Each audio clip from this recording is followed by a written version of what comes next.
C'est un benchmark. Si tu vois pas tes parties génitales quand tu es debout, que tu as besoin de t'incliner, Il y a un problème. FYI, je vous dis ça en tant que personne qui a des tu es en problèmes. surpoids. C'est ça. Et petite parenthèse pour les femmes, avoir des enfants, ça ne veut pas dire que tu dois garder du ventre. Popo! Ça, c'est l'excuse fétiche de beaucoup de nos sœurs. C'est dur aussi. Oui, mais moi, j'ai eu un enfant. Moi, je connais des femmes qui ont eu 5 enfants, elle n'a pas de ventre. Mais on dit que c'est la génétique. Non, mais même les scientifiques te le disent, même des médecins te le disent. Ah ouais?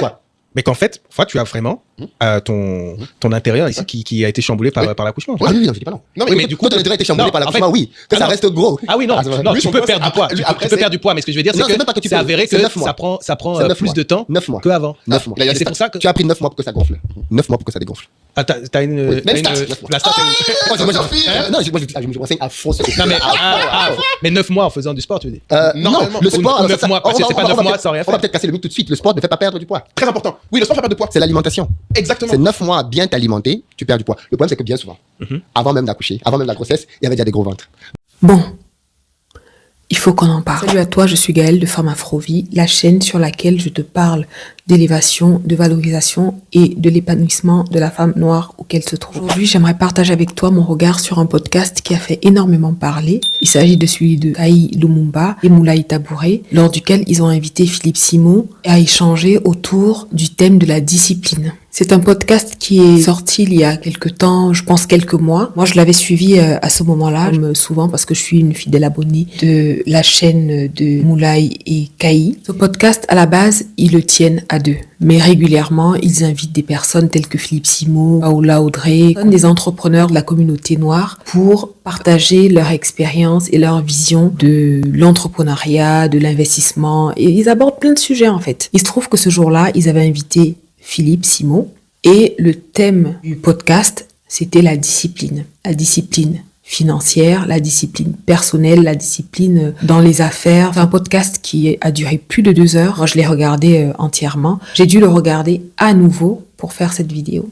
parce que j'essaie de le regarder avec un œil différent. Quand je l'ai regardé la première fois, moi, en tout cas, je n'y ai vu absolument rien de choquant, de dérangeant. J'avais même laissé un commentaire que je vous mettrai quelque part là.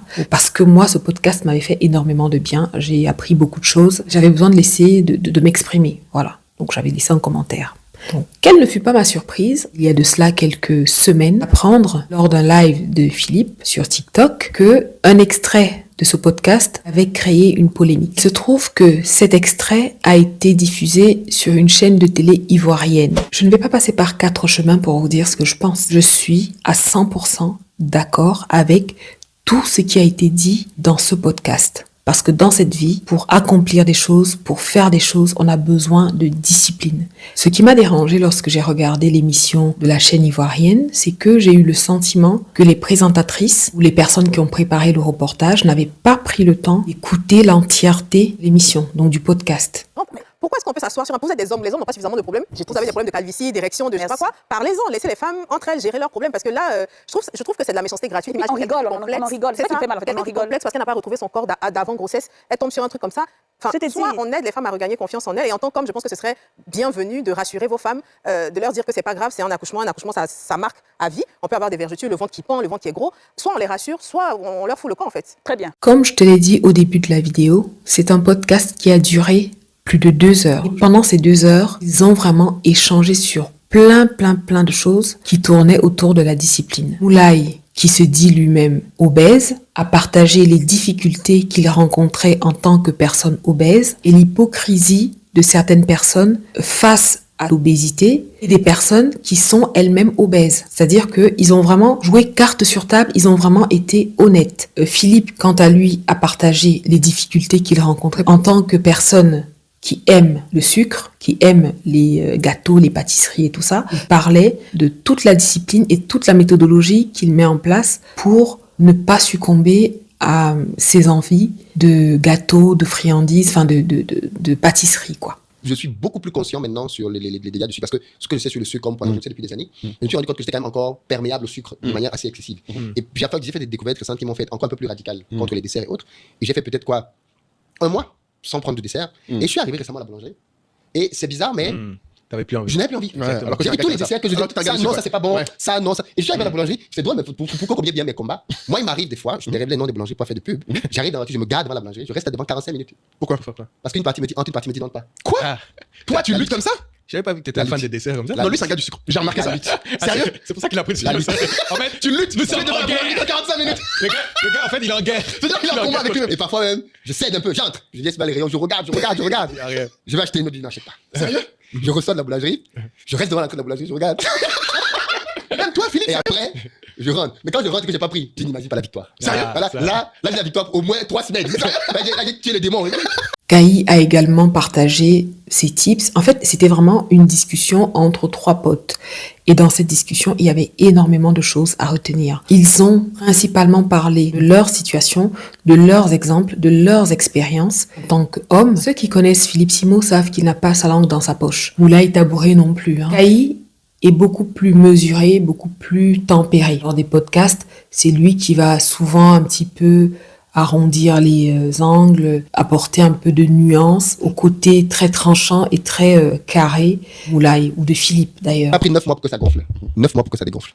Honnêtement, de tout le podcast, je trouve que c'est peut-être la partie qui est un peu délicate. C'est-à-dire que gonfler, dégonfler, quand on sait ce que c'est que la grossesse, avec tout ce que ça implique et tout, je peux comprendre que ça blesse certaines femmes. Ce n'était pas méchant parce qu'il n'a pas dit que ça. Il a argumenté derrière. Et il a d'ailleurs dit dans ce même podcast que c'était un sujet dont il avait déjà parlé avec une femme noire médecin spécialisée dans ce domaine-là. Je peux comprendre que le terme gonfler, dégonfler, employé comme ça avec une forme de légèreté ou de mépris apparent ait pu heurter certaines personnes, certaines femmes surtout, quand on sait ce que implique la grossesse et tous les changements, effectivement, tous les bouleversements hormonaux qu'on subit pendant cette période-là, je le comprends. Maintenant, ce que moi j'ai envie de te dire, si tu t'intéresses à ta santé, à ton bien-être, ce podcast va t'apprendre beaucoup de choses parce que pendant 2 heures, honnêtement, ils ont développé beaucoup de choses. Moi, par exemple, qui te parle aujourd'hui,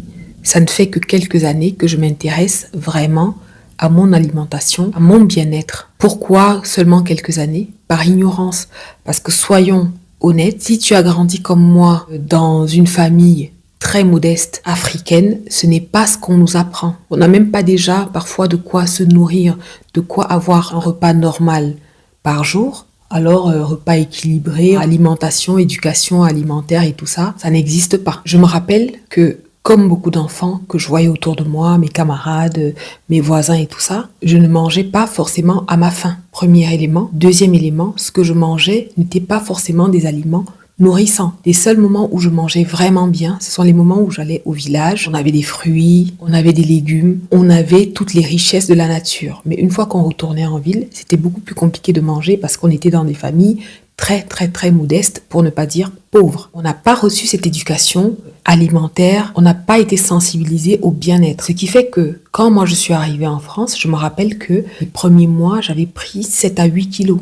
Je découvrais qu'on pouvait avoir accès à plein de choses qui étaient extraordinaires dans mon petit Cameroun et qui coûtaient extrêmement cher, enfin auxquelles je n'avais même pas accès en fait. Ici, j'arrivais et j'avais une bouteille de jus à moins d'€1, un paquet de biscuits à moins d'€1, des bonbons, enfin bref, des pizzas. Moi, je ne suis pas une grande amatrice de sucre, mais en tout cas, de pouvoir m'acheter une pizza à moins de 2€, je trouvais ça extraordinaire. De pouvoir prendre le petit déjeuner le matin, manger à midi, avoir un goûter, manger le soir. Voilà, cette sensation de satiété permanente. Je ne la connaissais pas. Donc forcément, qu'est-ce que j'ai commencé à faire? J'ai commencé à manger. Et j'ai pris du poids. Bon, après, ça s'est régulé tranquillement parce que une fois que j'avais fait le tour et que j'avais tout mangé, j'ai commencé à manger normalement. Et puis les activités ont fait que je bougeais un petit peu, donc j'ai perdu les kilos que j'avais pris. Et ce qu'il se passe, c'est que beaucoup de personnes qui sont dans mon cas arrivent en France, en Occident et tout. Et comme il y a une abondance de nourriture, elles prennent du poids petit à petit et ce poids ne s'en va jamais. On s'y habitue, on sait que voilà, on est un petit peu en rondeur, on a du surpoids, on est en obésité, mais ce n'est pas grave, on s'adapte et puis voilà. En ce qui me concerne, j'ai pris conscience de l'importance de prendre soin de moi et du fait que une partie de ma santé, une partie de mon état physique, de mon apparence dépendait de mes choix, donc de moi, récemment. Cette prise de conscience a commencé lorsque j'ai découvert sur la chaîne de Philippe Simo, justement, une dame camerounaise, médecin, je ne sais pas ce qu'elle est devenue aujourd'hui, elle nous faisait du très bon contenu à l'époque et elle nous partageait beaucoup de tips, elle nous sensibilisait énormément sur le poids sur le fait de s'entretenir, de prendre soin de soi, de bien manger, de bien choisir ses aliments, de faire du sport, voilà, même quand on est une maman et que on a des activités. Et je me rappelle qu'elle disait souvent que le premier médecin d'une famille, c'est la maman, parce que c'est la maman qui va nourrir les enfants, c'est la maman qui très souvent fait les courses, donc c'est elle, le premier médecin de la famille. Et ça fait comme une révélation, je me suis dit, mais bien sûr, elle a raison. Je suis mère de famille aujourd'hui, c'est moi qui fais à manger, c'est moi qui nourris mes enfants. Bon, mon mari fait les courses la plupart du temps, mais la liste de courses, c'est moi qui la fais. Tu vois ce que je veux dire? La balle est dans mon camp, la balle est dans ton camp. J'ai pris conscience que ma santé, du moins en grande partie, dépendait des choix alimentaires et de mon mode de vie. Et cette femme-là parlait de beaucoup de choses. Elle parlait notamment de la sédentarité qu'on vit ici en Occident, parce que oui, il faut le dire, on marche peu, on est obligé d'aller dans des salles pour faire de l'exercice. Enfin, alors que moi, j'ai grandi dans un village où, pour aller chez une amie ou une voisine, on marchait 1 kilomètre, 2 kilomètres facilement. On ne s'en rendait même pas compte, c'était normal. Aujourd'hui, moi, je vois des fois mon mari, pour aller acheter du pain, à moins d'1 kilomètre, il prend la voiture. Et quand moi, j'y vais à pied, il ne comprend pas que j'y aille à pied. Vous voyez, on a pris tellement de mauvaises habitudes qui, mises bout à bout, engendrent des dégâts sur notre santé. Alors oui, il y a la pollution, il y a d'autres facteurs, il y a les hormones, il y a tout ça. Mais il y a déjà ce que nous pouvons faire. Il y a ce qui est à notre niveau. Et c'est ce que je dis toujours. Oui, effectivement, il y aura toujours des facteurs extérieurs, mais il y a une part de responsabilité qui nous incombe. Ça me rappelle l'interview d'une dame que j'ai découverte sur la chaîne de Philippe Simon également, que tu connais peut-être. Elle avait partagé son expérience et elle expliquait qu'elle avait connu pas mal de déboires. Elle a perdu un enfant notamment. Elle disait qu'elle était née dans une famille d'obèses. Et donc pendant des années, elle se disait, de toutes les façons, c'est génétique, je n'y peux rien. Et puis un jour, elle a eu un déclic, je me rappelle plus exactement de l'histoire, mais en tout cas, elle disait, j'ai eu un déclic et je me suis dit, oui, effectivement, il y a peut-être une part de génétique, mais je prends du poids en grande partie parce que je mange. Ce n'est pas quelqu'un qui prend la nourriture et la met dans ma bouche, c'est moi qui fais ce geste. Donc déjà, si j'arrête de faire ce geste, ce sera toujours ça de gagner. Donc aujourd'hui, si vous la voyez, elle est toute fine et tout, parce qu'elle a pris conscience de certaines choses. Bon, là, je vous ai résumé ça en quelques phrases, mais c'est beaucoup plus long que ça. Donc il y a eu une prise de conscience réelle et véritable chez elle. Et moi, je pense que, comme disaient Philippe et Moulay, surtout Philippe, on se voile énormément la face. Et on cherche des excuses en se disant « Oui, mais dans ma famille, on est gros. Oui, mais moi, les hormones. » Effectivement, il y a des facteurs. Je suis d'accord. Mais il y a aussi des choses qu'on peut mettre en place à notre niveau. Moi, par exemple, ça fait 2 ans et demi ou 3 ans, je fais du jeûne intermittent très régulièrement. C'est-à-dire que 4 jours par semaine, je jeûne. J'ai un repas par jour. Un repas toutes les 24 heures. Et j'essaie de commencer mon repas par des légumes, pas sucrés, et cuits de préférence, type épinards, haricots verts et tout ça. C'est quelque chose que j'avais commencé à faire un petit peu par hasard. Je me suis rendu compte que il m'arrivait de sauter le petit déjeuner, même à midi, je n'avais pas spécialement faim. Et donc, quand j'ai commencé à m'intéresser au bien-être physique, à la santé, et que j'ai lu certains bouquins, je me suis dit, je vais en faire une hygiène de vie, un mode de vie. C'est devenu ma routine. Je vous dis, ça fait, je pense, 3 ans que je fais ça très régulièrement. Quand je vais au travail, déjà, j'essaie de marcher au maximum. Moi, j'ai 1h30 par exemple pour aller travailler. J'essaie de marcher, je descends 1 ou 2 stations avant, je marche, j'arrive au boulot, je sens que mon rythme cardiaque s'accélère un petit peu, je prends les escaliers, même s'il y a je ne sais pas combien de marches. Au début, c'était difficile. J'arrivais au bout, je n'arrivais plus à parler. En faisant ça, sans même me poser la question, au bout d'un certain temps, je me suis rendu compte que j'arrivais à monter le même nombre de marches sans être essoufflée. Donc c'est bien la preuve que petit à petit, en faisant un pas devant l'autre, au fur et à mesure, on peut arriver à mettre en place des routines, des habitudes. Au début, c'est difficile, c'est hyper difficile. Et alors, l'environnement qui ne nous aide pas. D'ailleurs, ils en parlent dans le podcast. Il me semble que c'est Philippe qui le dit. Il est toujours plus facile de changer ses habitudes, donc de mettre en place de bonnes habitudes lorsqu'on n'est pas seul. Je te donne un exemple. Tu décides de faire attention à ta ligne. Tu décides de prendre soin de toi. Ok ? Donc tu décides que tu vas manger plus de légumes, moins de féculents, moins de sucre et tout ça. Mais tu es marié et ton mari, lui, c'est un gourmand et lui, il veut profiter de la vie, il veut manger, il veut se faire plaisir. Donc si toi, tu es également de nature gourmande, tu n'as pas un caractère fort et affirmé, il va être très difficile pour toi de manger ton assiette de légumes, donc ton assiette équilibrée, devant ton mari qui se régale avec sa bonne pizza 4 fromages ou je ne sais trop quoi. Tu vois ce que je veux dire? Et moi, je l'ai vécu. Pour en revenir à la polémique, je sais que ce qui avait blessé les femmes et ce qu'elles ont partagé sur le plateau, c'était la façon dont Philippe avait parlé de la grossesse. Effectivement, comme je te disais, c'est un moment qui est délicat, le corps subit énormément de bouleversements et même tout au long de la vie, nous les femmes subissons énormément de choses. Les hormones, stress, il y a beaucoup de choses qui agissent. Ce que j'aimerais que tu retiennes de ce podcast, c'est que il y a une partie qui est entre tes mains. Tu détiens le pouvoir d'une partie de ton problème. Et moi, à partir du moment où je sais que je détiens le pouvoir d'une partie du problème, j'essaie déjà de régler cette partie du problème. L'autre partie, on verra après. On n'est pas en train de dire que c'est facile. Mais ce que je veux dire, c'est que ça, c'est un truc, je pense que, pour le coup, ça, c'est un défaut des gros, et là où Philippe a raison, c'est tout le monde souffre. Quand les gros, on se dit, putain, c'est vraiment dur pour nous, mais on se rend pas compte que les gens comme Philippe, moi aussi, souffrent. En fait, c'est comme l'entrepreneuriat. Ça, pour le coup, c'est la meilleure métaphore parce que pour moi, tu ne vois pas en fait les efforts que font les autres, tu vois le résultat. Tout à fait. Exactement. Et du coup, tu envies les résultats des gens sur la base de ce que tu perçois d'eux, comme si c'est l'extérieur des gens que tu compares à ton intérieur. Alors qu'en fait, tu te rends compte que oui, tout le monde, en fait, même les gens fit, surtout les gens fit. Moi, mon pote Jonathan Chidi aussi, qui est super fit du sport tous les jours, il adore les pâtes. C'est un Italien, Jonathan Caglione, fan de pâtes. Mais si tu le voyais comment, quand on arrive à la cantine, il était en mode putain, pâtes. C'est la lutte. En fait, il est là, genre, bon, si je prenais pas de bon, faut que je mette. Avant, son truc, c'était quoi? Il mettait d'abord ses légumes. Il se blindait avec ses légumes. Après, il dit, bon, bah, un peu de place pour les pâtes. Mais c'était tu sais, il avait des méthodes, des techniques, et c'était ouf parce que tu te dis, quelqu'un qui est aussi fit, qui est aussi truc, même lui, il se bat encore. Donc ça ne s'arrête pas. Par contre, c'est une lutte. C'est ça que je dis que c'est un combat. Ce qui est bien, c'est que oui, dans le jeu, c'est Infinite Game, c'est Comme comme tu tout gagner à la fin de la journée, parce que quand tu regardes, il te dit, bah, j'ai fait 1 mois sans manger ci, j'ai fait 2 mois sans manger ça. Alors, lorsque j'ai commencé mon jeûne intermittent, que j'ai commencé à faire attention, je me suis renseignée au sujet du sucre et j'ai compris que c'était un poison. Et j'ai essayé vraiment de diminuer le sucre. Et ça, déjà, ça m'a fait énormément de bien. Donc, quand j'entends les gens me dire « Oui, mais toi, tu as de la chance, tu ne grossis pas, tu es toujours mince. » Non, c'est faux. Je fais beaucoup d'efforts. Je me prive parfois des moments, par exemple, où, dans la journée, je peux avoir faim.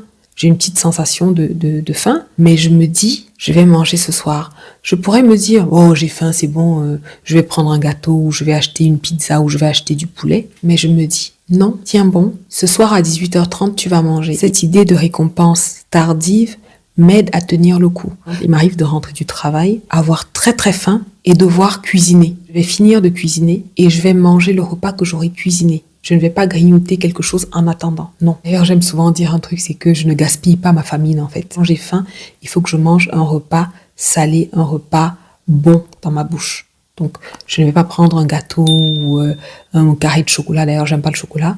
Bref, tu vois, ça fait déjà quelques années que je n'achète plus de jus et ça me va très bien. D'ailleurs, j'ai eu une discussion avec une de mes proches dernièrement et je lui disais que moi, je n'ai aucun scrupule à verser du jus. Si par exemple je reçois des invités à la maison et que on achète des jus, enfin d'ailleurs ce qu'on appelle jus des boissons gazeuses, jus de fruits ou boissons gazeuses ou autres, donc tout ce qui est boisson à base de sucre là, s'il en reste, les enfants peuvent boire un petit peu, mais ça ne me dérange absolument pas de verser. D'ailleurs je l'ai déjà fait, je le fais presque systématiquement. Je verse parce que je ne veux pas qu'il y ait de jus chez moi. Ça ne veut pas dire que mes enfants ne boivent jamais de jus. Il leur arrive d'en boire, mais je ne veux pas que ça devienne la norme. Et c'est moi, en tant qu'adulte, qui fais leur éducation.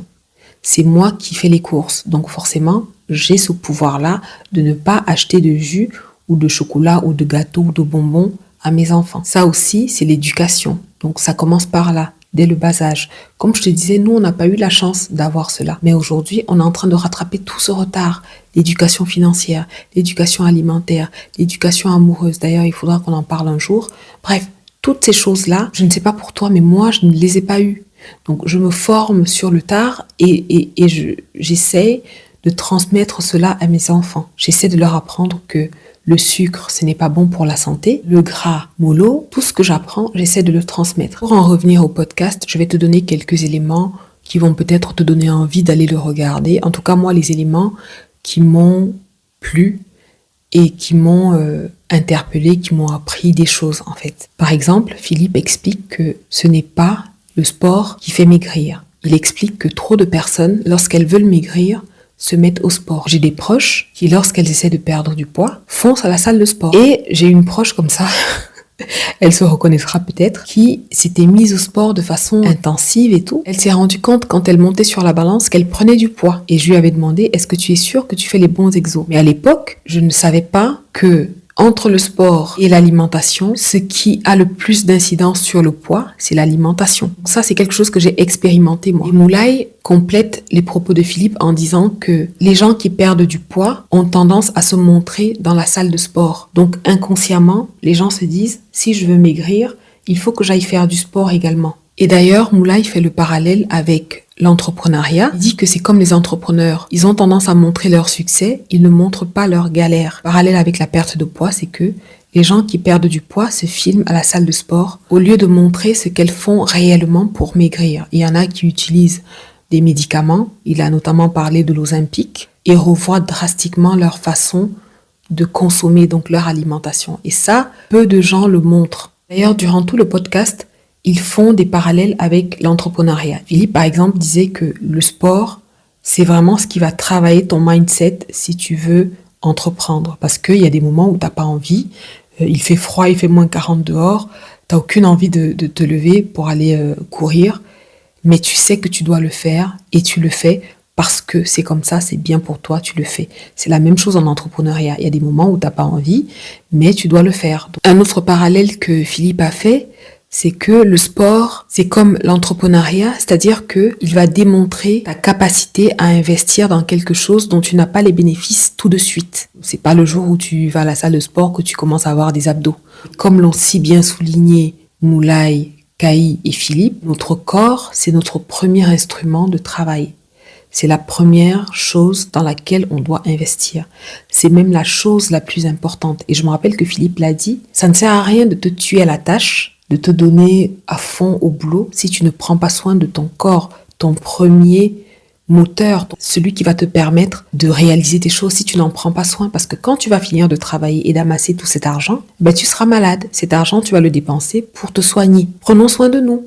Qu'on soit riche, pauvre, enfin bref, prenons soin de nous. Je fais le parallèle avec l'alcool parce que c'est aussi quelque chose qui contribue beaucoup à l'obésité, en plus des autres dégâts. Moi, par exemple, j'ai arrêté totalement l'alcool il y a quelques années. J'ai par exemple appris, toujours lors de mes recherches, que l'alcool était un facteur aggravant des cancers chez les femmes, cancer du sein par exemple. J'ai découvert ça grâce à une créatrice de contenu du nom de Cynthia K, qui a elle-même eu un cancer. Bon, elle est dans tout ce qui est alimentation hyper saine, un mode de vie vraiment le plus sain possible et tout. Et donc quand j'ai appris ça, je me suis dit, mais en fait, pourquoi est-ce que je vais m'obliger à consommer quelque chose qui ne m'apporte absolument rien? J'ai définitivement rayé l'alcool de ma vie. Je peux te dire que j'en ai bavé. Chaque fois que je me rends à une fête, à une cérémonie, bref, peu importe, ou même chez des amis, on a limite envie de m'ouvrir la bouche pour me verser de l'alcool. Et je me dis, mais c'est pas possible. Je ne veux pas boire d'alcool. Je n'en bois pas. Respectez mon choix. Je n'en bois pas. Et ça, les gens ne le comprennent pas. Oui, mais comment ça, tu ne bois pas d'alcool? Mais t'es pas une vraie Camerounaise. Comment ça se fait? Systématiquement, mon verre était rempli. Alors que je leur disais, je ne bois pas d'alcool. Donc, tu vois à quel point c'est difficile. Donc, je peux comprendre que la tentation soit forte, mais ce que j'ai envie de te dire, c'est que, au final, c'est toi qui as le dernier mot. C'est toi qui as le dernier mot. Si je t'emmène au dernier étage d'une tour et que je te dis, allez, saute, c'est bien, saute, c'est cool. Est-ce que tu vas sauter? Je ne pense pas. Du moins, si tu es quelqu'un d'équilibré, de normal, en pleine possession de ses facultés physiques et mentales, tu ne vas pas sauter. Alors pourquoi est-ce que tu vas te laisser convaincre par les autres de manger ou de boire alors que tu sais que ce n'est pas bon pour toi? Pourquoi? Juste pour être accepté? Non, moi je dis non. D'ailleurs, à un moment donné du podcast, Philippe fait référence à une interview qu'il a regardée, et je pense que j'avais regardé la même interview. Il s'agit d'un médecin qui explique que si on te montre ce que le sucre a comme effet dans ton organisme, tu vas arrêter de le consommer. Je crois que c'était une femme médecin qui disait que le sucre aujourd'hui a été tellement banalisé, tellement normalisé, on ne se rend pas compte des dégâts que ce truc fait dans notre organisme. En plus, il y en a partout. Moi, j'ai été par exemple choquée d'apprendre qu'il y avait du sucre dans le jambon. Le jambon qui est salé, qui est même très très salé. J'ai été choquée de savoir qu'il y avait du sucre dedans. Il y a du sucre dans tellement d'aliments et des aliments parfois qu'on ne soupçonne même pas. Pour reparler de l'alimentation, quand je regarde un petit peu autour de moi, je me rends compte que on mange trop et on mange mal. Je me rappelle d'une vidéo qui avait fait le tour de la toile camerounaise et qui avait provoqué beaucoup de moqueries, beaucoup de dérision. C'était la vidéo d'une dame qui disait ceci.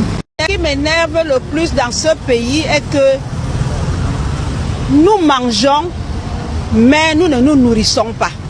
Moi, bizarrement, quand j'ai entendu ça, je me suis dit, mais en fait, elle a raison. Ça rejoint exactement ce que je t'ai dit au début de la vidéo. J'ai grandi dans une famille très très modeste. Le souci de mes parents, donc des personnes qui s'occupaient de moi, n'était pas de savoir si j'avais le plein de vitamines, si mon repas était équilibré. C'était juste que j'ai le ventre plein. Point. Peu importe que ce soit avec du manioc uniquement, avec du riz uniquement ou du pain rassis. Non, il fallait juste que j'ai le ventre plein. Donc c'est ça aujourd'hui le problème, c'est qu'on mange, on veut avoir le ventre plein, on ne fait pas attention à ce qu'on mange. Or, c'est très très très important de faire attention à ce qu'on mange. Quand tu achètes un téléphone cher, tu fais attention à ce téléphone, tu en prends soin, tu ne le charges pas avec n'importe quel chargeur, tu le protèges, tu mets une coque, tu le nettoies, bref, tu en prends soin. Et pourquoi est-ce que tu ne prendrais pas soin de ton corps? Ton corps vaut 1000 fois plus qu'un téléphone. On prend n'importe quoi, on met dans la bouche, on s'en fout des conséquences, on ne pense même pas aux conséquences. Mais un simple téléphone, une simple voiture qu'on va acheter, on en prend soin. L'exemple du téléphone est valable pour la voiture. Quand on achète une belle voiture, on va en prendre soin, on va mettre le carburant adapté, on va laver la voiture, on va l'aspirer, on va faire les révisions, on va faire plein de choses. Mais toi, est-ce que tu fais pareil avec ton corps? Moi, je t'ai dit, je suis une gourmande, par exemple. J'aime beaucoup la nourriture de chez moi. J'aime beaucoup la nourriture camerounaise. On est d'accord sur le fait que certains plats africains camerounais sont très, très riches. D'ailleurs, je ferai une vidéo spéciale pour les plats camerounais africains. Il y a des plats que j'ai appris à cuisiner différemment. C'est-à-dire que j'ai diminué parfois les quantités d'huile, j'ai mis moins de sel. Le goût y est toujours. Mais la présentation est différente. Sur les plats difficilement réadaptables, ce que je fais, c'est que quand vraiment j'ai envie de me faire plaisir, par exemple, j'aime beaucoup le héro, d'accord? Le héro, pour ceux qui ne savent pas, c'est un plat camerounais fait à base de feuilles et d'huile de palme. Il y a beaucoup de viande. Il y a de la viande de bœuf, du poisson fumé, des crevettes séchées. C'est vraiment un plat très riche. Il y a beaucoup, beaucoup d'huile. Je ne vais pas manger du héro tous les jours. Je n'en mangerai pas tous les jours. Ce sera une fois toutes les 2 semaines. Et là, je vais me dire, ok, le week-end prochain, je me fais plaisir. Je me prépare une bonne marmite de héro. Je mange mon héro le week-end et je suis bien. Je me suis fait plaisir, j'ai mangé mon bon plat. Je suis contente. Mais je ne vais pas manger le héro tous les jours. Si je me mets à manger le héro tous les jours, il va se passer quoi? Je vais prendre du poids, je ne vais pas faire du bien à mon organisme. D'ailleurs, dans la vidéo, ils en parlent. Et je me rappelle que Philippe parle, par exemple, de programmer les craquages. Donc, il explique que toute la semaine, par exemple, il va soit jeûner, donc à sec, soit manger très peu, genre des salades ou juste des fruits. Et le week-end, il peut se faire un bon repas, bien costaud, bien gourmand, comme il aime. Donc, c'est aussi une astuce. Donc, c'est pour te dire qu'il y a plein de choses que tu peux mettre en place qui sont adaptées à ton mode de vie, à ta gourmandise. Parce que oui, c'est bien d'être gourmand, de se faire plaisir de temps en temps. Le but ici n'est pas de te dire, alors arrête tout. Non, ce n'est pas ça. La vie serait bien trop triste si c'était le cas. Mais je sais une chose, c'est que lorsque tu as encore la possibilité de faire les choses par toi-même et non pas par contrainte, il vaut mieux les faire. Une personne qui est contrainte d'arrêter brutalement certaines choses pour rester en vie, pour qu'on puisse lui sauver la vie, c'est beaucoup plus difficile. Donc pour éviter d'en arriver là, je pense que tout doucement, on peut mettre en place des choses pour aller mieux, pour améliorer sa santé. Et en plus, comme je dis souvent, tout est une question d'habitude et d'éducation. Je me rappelle par exemple qu'il y a quelques années, je consommais énormément de cubes Maggi et je ne mangeais pas de légumes. Je voyais souvent ma sœur manger des épinards et tout. Je me disais, mais comment elle fait pour manger ça? Aujourd'hui, je mange des épinards, j'ai appris à aimer ça, j'ai rééduqué mon palais. Et aujourd'hui, les épinards sont devenus mon légume préféré. C'est vraiment une question d'éducation. Bon. Cette vidéo sera un peu longue, elle est peut-être un petit peu décousue. Je vais essayer d'arranger ça au montage parce que j'avais vraiment beaucoup de choses à dire. Et comme Philippe, c'est un sujet qui me passionne énormément parce que, comme je te le disais, on n'a pas eu la chance de recevoir cette éducation-là. Je trouve ça dommage, mais on a aujourd'hui tous les outils à notre disposition pour avoir l'information. Moi, je dis en 2025-2026, si tu ne sais pas, c'est que tu ne veux pas savoir. S'il y a un sujet qui t'intéresse, tu sors ton téléphone, tu fais des recherches, tu vas trouver des informations. J'ai envie de conclure cette vidéo par un message d'espoir, un message d'encouragement. Pour moi, ce podcast n'était pas du tout une attaque contre les femmes ou envers les femmes, mais plutôt un appel global, une invitation à la réflexion, aussi bien des hommes que des femmes. D'accord? Donc mes sœurs, on se calme, on respire. Tout va bien. Comme je l'ai dit, je pense que si vous aviez écouté l'entièreté de l'émission, vous auriez compris que cet extrait était totalement sorti de son contexte et que le but n'était pas du tout de s'en prendre aux femmes. Il n'y a pas de misogynie ici. Et quand j'ai vu les réactions de beaucoup d'entre vous, je me suis dit, elles ne sont pas encore prêtes à entendre la vérité. Ça me fait d'ailleurs penser à une autre petite polémique qui a eu lieu sur TikTok. Il s'agit d'une TikTokeuse camerounaise qui a perdu énormément de poids en 2 ou 3 ans, qui a organisé avec sa communauté un challenge pour perdre 5 kilos en 1 semaine, je crois, ou 2 semaines, je ne sais plus. Et elle a fait un live dans lequel elle parlait des inconvénients liés à l'obésité. Ça a provoqué énormément d'émoi. Beaucoup de personnes se sont senties blessées, offensées et tout ça. Donc, ça prouve que la perte de poids est un sujet sérieux, en fait. Et moi, je pense que lorsqu'on veut perdre du poids, si on n'y arrive pas seul, il faut demander de l'aide et il faut surtout mettre en place les conseils et la méthodologie indiquée ou prescrite par le professionnel. D'ailleurs, Moulay le dit dans le podcast, n'allez pas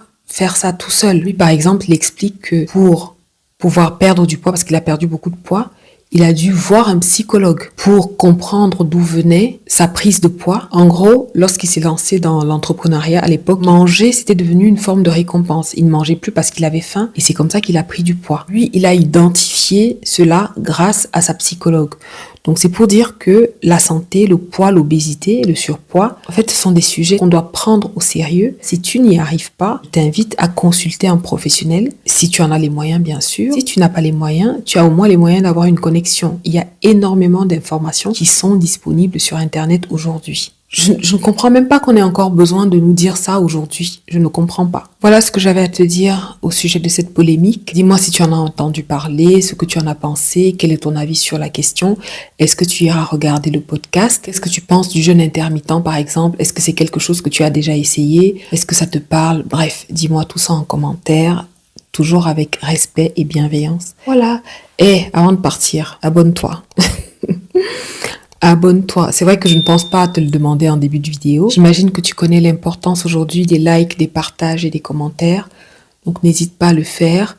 Si tu n'es pas encore abonné, je t'invite à le faire si le contenu t'intéresse et à me faire un petit coucou. C'était Gaëlle de Femme Afro Vie, la chaîne sur laquelle je te parle d'élévation, d'épanouissement et de la valorisation de la femme noire où qu'elle se trouve.